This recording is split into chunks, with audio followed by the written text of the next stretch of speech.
Very good morning everyone. स्वागत करते हैं एक बार फिर से हम आपका अपने यूट्यूब चैनल कवि क्लासेस से। आज से हम लोग अपने प्रैक्टिस सेट को शुरू करते हैं जो कि खंड अ का रहेगा। और यहाँ पे हम लोग प्रैक्टिस सेट डेली के डेली सुबह 10 बजे हम लोग अपने प्रैक्टिस सेट को हल करेंगे। ठीक है, तो सभी लोग 10 बजे आकर यहाँ से जुड़िए और प्रैक्टिस सेट का यहाँ पर जो भी क्वेश्चन होंगे उनको हल करने की कोशिश करिए। तो आज का हमारा पहला जो प्रैक्टिस सेट रहेगा वह रहेगा आपका खंडा यानी सेक्शन ए से संबंधित क्वेश्चन आपके यहाँ पे पूछे जाएंगे, जिसमें कि आपके करंट एजुकेशन से संबंधित क्वेश्चन रहेंगे, रीजनिंग से संबंधित क्वेश्चन रहेंगे और टीचिंग एप्टीट्यूड से रहेंगे। ठीक है, तो चलिए शुरू करते हैं। आज का हमारा पहला प्रश्न है, क्वेश्चन नंबर 1 दिया हुआ है कि निम्न में से कौन सी विशेषता एक शिक्षक से सबसे कम संबंधित है। तो 4 ऑप्शन दिए हैं। पहला दिया है कि प्रभावकारी शाब्दिक संप्रेषण, दूसरा दिया है कि विद्यार्थियों के साथ अच्छा संबंध, तीसरा दिया है कि राजनीतिक नेताओं से आदर और चौथा दिया है विषय वस्तु पर अधिकार। यहाँ पे देखिए आपको बताना चाहेंगे कि एक शिक्षक जो होता है उसका सबसे पहला जो कार्य होता है वह होता है अपने विद्यार्थियों के साथ। ठीक है, वहाँ पे क्या करना है, एक संबंध स्थापित करना है, यानी कि उनके साथ एक मित्र की तरह, एक मार्गदर्शक की तरह वहाँ पे आपको अपना दिखाना होता है एक टीचर के रूप में। लेकिन अगर बात करें एक टीचर क्या होता है कि अगर राजनैतिक रूप से यानी एक पॉलिटिक करने लगे अपने स्कूल में ही, तो वह एक टीचर ना होकर के क्या हो जाता है, एक पॉलिटिशियन हो जाता है। तो यहाँ पे सबसे कम जो संबंधित होगा ऑप्शन नंबर सी, यानी कि राजनीतिक नेताओं से जो आदरपूर्वक जो कार्य होता है वह नहीं करना चाहिए एक शिक्षक को। क्वेश्चन नंबर 2 दिया हुआ है कि निम्न में से कौन सा संपूर्ण शिक्षा प्रणाली का केंद्र बिंदु है। ज्ञान है, विद्यार्थी है, विद्यालय है या फिर शिक्षक है। यहाँ पे देखिए चारों एक दूसरे के पूरक हैं। जैसे कि एक विद्यालय होता है, एक विद्यालय में क्या होता है, शिक्षक होते हैं, विद्यार्थी होते हैं और शिक्षक क्या देता है, विद्यार्थियों को ज्ञान देता है। ठीक है, तो एक दूसरे के पूरक हैं, लेकिन यहाँ पे सबसे जो प्रमुख है यानी जो मेन बिंदु होता है, ठीक है, सेंटर ऑफ किसी भी चीज़ का सेंटर जो होता है वह क्या होता है, विद्यार्थी होता है। क्यों? क्योंकि अगर एक विद्यालय शिक्षक है, तो शिक्षक तब ज्ञान तभी तक नहीं दे सकता है किसी को जब तक कि विद्यार्थी कक्षा में उपस्थित ना हो। इसलिए विद्यार्थियों का एक विद्यालय में होना अति आवश्यक है। इसलिए सही आंसर क्या होगा, ऑप्शन नंबर 2 यानी कि विद्यार्थी। प्रश्न नंबर 3 दिया हुआ है कि प्राणी जो है वह सिर, हृदय और हाथ द्वारा विकसित होता है। यह शैक्षिक दर्शन किसका है? 4 ऑप्शन दिए हैं। पेस्टोलॉजी का, कमेनियस का या फिर फ्रोबेल का या फिर हर्बार्ट का। तो इन चारों में जो सही आंसर है वह है आपका ऑप्शन नंबर 1 यानी पेस्टोलॉजी का। यह एक शैक्षिक दर्शन है कि जो प्राणी होता है वह सिर, हृदय और हाथ द्वारा विकसित होता है। वही अगर बात करें, एक ऑप्शन यहाँ पे दिया है, ध्यान से देखेंगे तो ऑप्शन नंबर 3 यानी फ्रोबेल जो है वह क्या है कि इनके शिष्य हैं। किसके शिष्य हैं? पेस्टोलॉजी के शिष्य हैं। और फ्रोबेल एक जाने माने शैक्षिक दार्शनिक है, जिनका एक शिक्षा के रूप में शैक्षिक के रूप में बहुत ही बड़ा नाम है।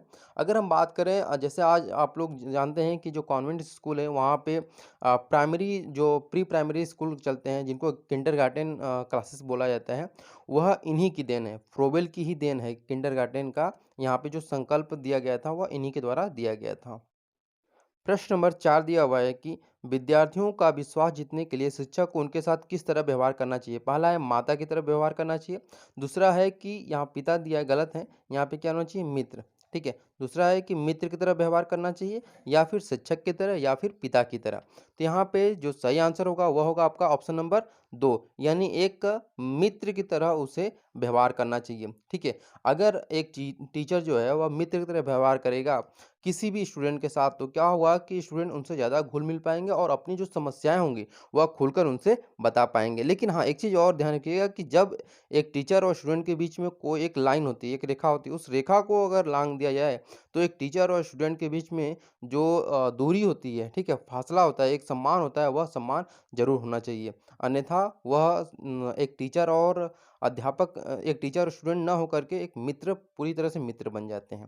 तो यहाँ पे जो सही आंसर होना चाहिए वह क्या होना चाहिए, ऑप्शन नंबर 2 यानी कि मित्र की तरह उसे व्यवहार करना चाहिए। ठीक है, प्रश्न नंबर 5 को देखते हैं। प्रश्न नंबर 5 दिया है कि आप एक शिक्षक क्यों बनना चाहते हैं? ठीक है, 4 ऑप्शन दिए हैं। पहला दिया है कि समय गुजारने के लिए, वेतन प्राप्त करने के लिए, एक मित्र, तुम्हारा मित्र एक शिक्षक है इसलिए आप बनना चाहते हैं टीचर, या फिर तुम पढ़ाना पसंद करते हो, या फिर विद्यार्थियों के साथ क्रियात्मक अंतःक्रिया का आनंद लेना चाहते हैं।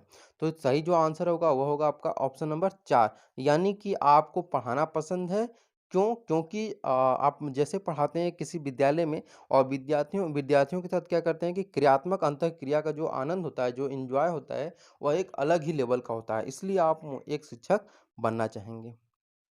प्रश्न नंबर 6 दिया हुआ है कि यदि छात्र आपकी कक्षा में उपस्थित नहीं होते हैं, तो एक शिक्षक के रूप में आप क्या करेंगे? 4 ऑप्शन दिए हैं। पहला दिया है कि कारणों को जानेंगे और उन्हें दूर करने का प्रयास करेंगे। दूसरा दिया है कि शिक्षण की कुछ रुचिकर विधियों को प्रयोग करने के लिए आप सोचेंगे। या फिर तीसरा दिया है कि संस्कृति में परिवर्तन कारण छात्रों के वर्तमान दृष्टिकोण को ध्यान में रखते हुए शांत रहेंगे।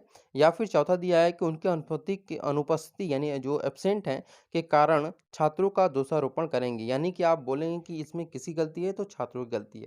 तो देखिए जो सही आंसर होना चाहिए वह होना उपयुक्त आंसर जो है वह ऑप्शन नंबर ए है।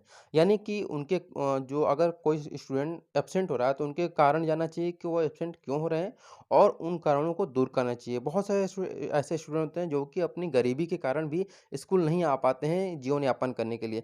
तो उन कारणों को अगर आप जानेंगे, मालूम चल जाएगा कि ये यह जो फलाना जो छात्र है, यह अपनी गरीबी के कारण या पढ़ाई की आर्थिक तंगी के कारण नहीं पढ़ाई कर पा रहा है, तो आप उसकी मदद कर सकते हैं। तो ऐसे चीज़ें जो होती हैं, वह एक टीचर के लिए बहुत ही आवश्यक होती हैं। प्रश्न नंबर 7 दिया हुआ है कि यदि आपका चयन बीएड के लिए नहीं हुआ, तो आप क्या करेंगे? तो शिक्षक की अपनी इच्छा का त्याग कर देंगे। दूसरा दिया है किसी अन्य व्यवसाय की तलाश करेंगे, बीएड के लिए फिर से एंट्रेंस एग्जाम देंगे या फिर चयन संबंधी कमियों लोगों को बताएँगे। तो सही आंसर होना चाहिए ऑप्शन नंबर सी, यानी बीएड के लिए आप क्या करेंगे, फिर से अप्लाई करेंगे और एक बार फिर से अपनी जोर-शोर से तैयारी को रखते हुए अपनी परीक्षा को देंगे। प्रश्न नंबर 8 दिया हुआ है कि एक आदर्श शिक्षक वह है जो कि संपूर्ण संपूर्ण पाठ्यक्रम को पूरा करता है, छात्रों को सीखने में सहायता करता है, मित्र, दार्शनिक और मार्गदर्शक होता है या फिर अनुशासन प्रिय होता है। तो देखिए आपको मैंने पहले ही बताया था कि एक जो टीचर होता है उससे कैसा होना चाहिए, एक मित्र की तरह होना चाहिए, दार्शनिक की तरह होना चाहिए और एक मार्गदर्शक भी होना चाहिए। न कि केवल मित्र हो, एक दार्शनिक भी हो, उससे ये समझाए कि क्या गलत है, क्या सही है। क्योंकि जो स्टूडेंट होते हैं, जो छात्र होते हैं, वह एक नवयुवक होते हैं और उन्हें पता नहीं होता है कि कौन-सी चीज़ें सही है, कौन-सी गलत हैं। उनको यही लगता है कि जो वो कर रहे हैं वह सही है, इसलिए एक दार्शनिक, एक मार्गदर्शक के रूप में आप क्या कर सकते हैं कि उनको गाइड कर सकते हैं। प्रश्न नंबर 9 दिया है कि एक प्रधानाचार्य की कुशलता बहुत कुछ निर्भर करती है किस पर? बालकों के साथ अच्छा संबंध बनाए रखने पर, अध्यापकों के साथ अच्छे संबंध बनाए रखने पर, अभिभावकों के साथ अच्छे संबंध बनाए रखने पर या फिर अच्छे मानवीय संबंध बनाए रखने पर। तो सबसे उचित और सही आंसर क्या होना चाहिए कि अच्छे मानवीय संबंध बनाए रखने पर। क्यों? क्योंकि एक प्रधानाचार्य जो होता है वह 3 लोगों से ज़रूर मिलता है। पहला एक स्टूडेंट से मिलता है, ठीक है? दूसरा है कि स्टूडेंट के अभिभावक यानी पेरेंट्स से मिलता है और तीसरा टीचर्स से। यानी इन तीनों के साथ अगर उसे एक अच्छी मानवीय व्यवहार बनाए रखेगा, तो वह क्या होगा कि उसकी जो कुशलता है, वह इन्हीं पर निर्भर करेगी कि वह कैसा एक ह्यूमन है। ठीक है? प्रश्न नंबर 10 दिया हुआ है कि भारत में उच्च शिक्षा का दायित्व किस संस्था पर है? प्रश्न ऑप्शन नंबर 1 दिया है कि विश्वविद्यालय अनुदान अनुदान आयोग यानी यूजीसी के आयोग पर और दूसरा दिया है कि मानव संसाधन विकास मंत्रालय जो कि इस समय हम जिसका नाम बदल गया है शिक्षा विभाग, ठीक है? शिक्षा मंत्रालय। तीसरा दिया है केंद्रीय शिक्षा सलाहकार मंडल, चौथा दिया है राष्ट्रीय शैक्षिक अनुसंधान एवं प्रशिक्षण परिषद पर। तो इन चारों में जो सही आंसर है वह है आपका ऑप्शन नंबर 1 यानी कि यूजीसी विश्वविद्यालय अनुदान आयोग पर उच्च शिक्षा का दायित्व इसमें दिया गया है। प्रश्न नंबर 11 दिया हुआ है कि रीजनिंग का सवाल यहाँ पे आ गया है कि अगर कार जो है वह गैराज में बनाई जाती है तो वायुयान जो है वह कहाँ बनाया जाएगा? पोर्ट में, डिपो में या फिर हार्बर में? तो सही आंसर है आपका ऑप्शन नंबर 3 यानी हैंगर में यह इसकी जो भी मेंटेनेंस होती है वहीं पे होती है। प्रश्न नंबर 12 दिया हुआ है कि अमित पूर्व की ओर 30 मीटर चला, दाहिनी ओर मुड़ा और 40 मीटर चला। वह पुनः मुड़ा और 50 मीटर चला। वह अपने प्रारंभिक स्थान से किस दिशा में है? तो सही आंसर होगा यहाँ पे आपका देखिए इसको पहले हल कर लेते हैं उसके बाद आपको आंसर बताते हैं कैसे होगा। अगर यहाँ पे आपको पता है कि सबसे ऊपर क्या होता है नॉर्थ होता है, ठीक है? उसके बाद फिर नीचे क्या होता है साउथ, फिर यहाँ पे ईस्ट होता है और ये क्या होता है आपका वेस्ट होता है, ठीक है? तो यहाँ पे क्या बोल रहा है कि 30 मीटर वो क्या कर रहा है, यहाँ पे पूर्व की तरफ चल रहा है, ईस्ट की तरफ, ठीक है? 30 मीटर चला, उसके बाद फिर क्या हुआ कि वह 40 मीटर कहाँ की ओर चल रहा है, दाहिनी ओर मुड़ा और 40 मीटर चला। यहाँ पे दाहिनी ओर मुड़ा और 40 मीटर चला। फिर बोल रहा है कि वह पुनः मुड़ा और 50 मीटर चला, फिर मुड़ा और 50 मीटर चला। तो वह अपने प्रारंभिक स्थान से किस दिशा में है? तो यहाँ पे ये देखिए इन दोनों दिशाओं के बीच में है यह, यानी कि वेस्ट और साउथ के बीच में है। तो सही आंसर क्या होना चाहिए आपका? ऑप्शन नंबर 3 यानी कि दक्षिण-पश्चिम दिशा की ओर है वह। प्रश्न नंबर 13 दिया हुआ है कि एक पुरुष की तस्वीर की ओर संकेत करते हुए एक औरत ने कहा, उसके भाई का जो पिता का इकलौता पुत्र है, उस तस्वीर वाले पुरुष से एक औरत का क्या संबंध है? ध्यान से अगर आप प्रश्न को पढ़ें, तो आपको आसानी से समझ में आ जाएगा कि बोल रहा है कि उसके भाई का पिता, ठीक है? उसके भाई का पिता, किसके भाई का? जो तस्वीर में पुरुष है, उसके भाई का पिता, यानी दोनों भाई हुए और पिता का इकलौता पुत्र है, यानी कि यहाँ पे बोल रहा है कि उसके पिता उसके भाई का पिता का इकलौता पुत्र है। तो इस प्रकार से जो सही आंसर होना चाहिए वो होगा आपका ऑप्शन नंबर 4 यानी कि बहन होगी। ठीक है? फिर से आपको देखिए एक बार पढ़ दे रहे हैं कि एक पुरुष की तस्वीर को संकेत करते हुए एक औरत ने कहा कि उसके भाई का पिता मेरे दादाजी का इकलौता पुत्र है। तो उस तस्वीर वाले पुरुष से औरत का क्या संबंध होगा? तो क्या होगा? बहन को होगा। प्रश्न नंबर 14 दिया हुआ है कि यदि कल से पहले का दिन शनिवार था, तो कल के बाद कौन-सा दिन होगा? तो यहाँ पे इसको हल करने के लिए आपको क्या करना होगा कि सबसे पहले यहाँ पे आप लिख लीजिए कि ये आज है, ठीक है? ये आज है। अब इसके पहले बोल रहा है कि कल, यानी कि बीता हुआ कल, ठीक है? बीता हुआ जो कल है, उसके 1 दिन पहले क्या था? शनिवार था, यानी ये शनिवार हो गया आपका, ठीक है? ये शनिवार हो गया। अब बोल रहा है कि कल के बाद कौन-सा दिन होगा? यानी कल, यानी आने वाला कल, ठीक है?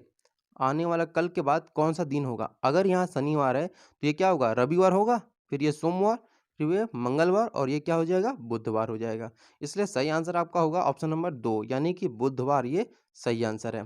प्रश्न नंबर 15 पे आते हैं यहाँ पर कि अज्ञात संख्या ज्ञात कीजिए। दिया है कि 2, 3, 6 और 9, 17 और फिर क्वेश्चन मार्क। इसको देखिए करने का एक तरीका यहाँ पे है कि अगर आप ऐसे इन सबको बारी-बारी से करेंगे तो नहीं हल हो पाएगा।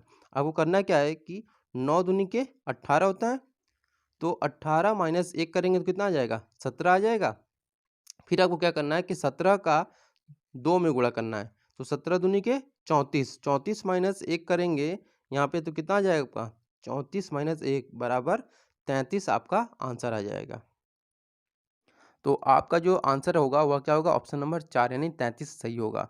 तो आज के लिए हम लोग यहीं पे अपने सेशन को समाप्त करते हैं और फिर मिलते हैं अगले सेशन में और एक नए प्रैक्टिस सेट के साथ।